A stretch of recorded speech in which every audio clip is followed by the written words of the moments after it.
ata mokolo moko te rubrique na bino bulu yeke plus ya mode 4G oyo ekoma na vitesse moko ya kosakana te yo pe ozali na bulu na yo tina kaka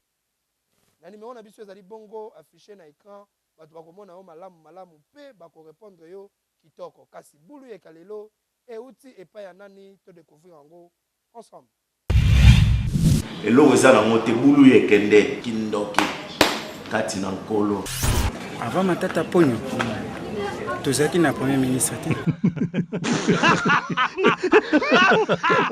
avant premier ministre Matata Ponyo nani azalaki premier ministre bon na ngala mwana kola Bushaba nani il y a appellation de Bushaba avant Matata Ponyo nani azalaki premier ministre na barater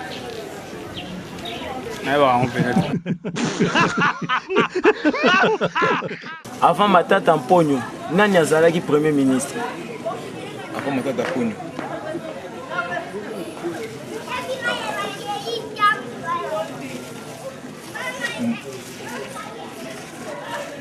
on est libre matière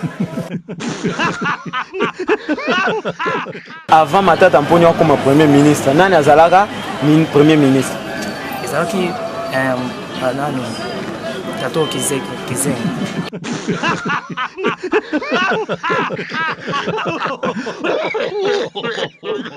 Plus ne tombera jamais, ça c'est l'original, parole du maître,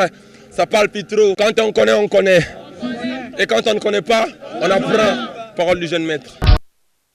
Bouluyeke ne tombera jamais, et le balango, les maestros Fabrigaz, Boseki Makasi, Nabandaku, Bisope, na magazine Kin, l'artiste, Sekagana Bino Elongo, Kasimi Kolonio, Sobobo Sanaka, stylo, na carnete, Pona Bokoma, Bozwa, leçon du jour. Bosimba. Pe boye bayango soki pe boye bagate premier ministre oyo azalaka avant Matata Ponyo ezalinde bongo Adolphe Muzito. Merci pour bo comprendre pe bozui leçon ya mokolo ya lelo na rubrique na biso tokomaka na suka soki bosepelaki na journal na biso bopesa merci na Gilles Tumba mwana mobali oyo azali na mayele pe bwanya yene mutu akumbelaki édition ya mokolo ya lelo na sima ya kamera tozaki bongo na Victor Jonathan Sukami yene mutu abendaki biso bote po mona biso na bandaku na bino ebongo na montage kuna tozalaki na ye moko héritier mbula ye mutu asimaki ba machine nyonso po mona biso na bandaku na bino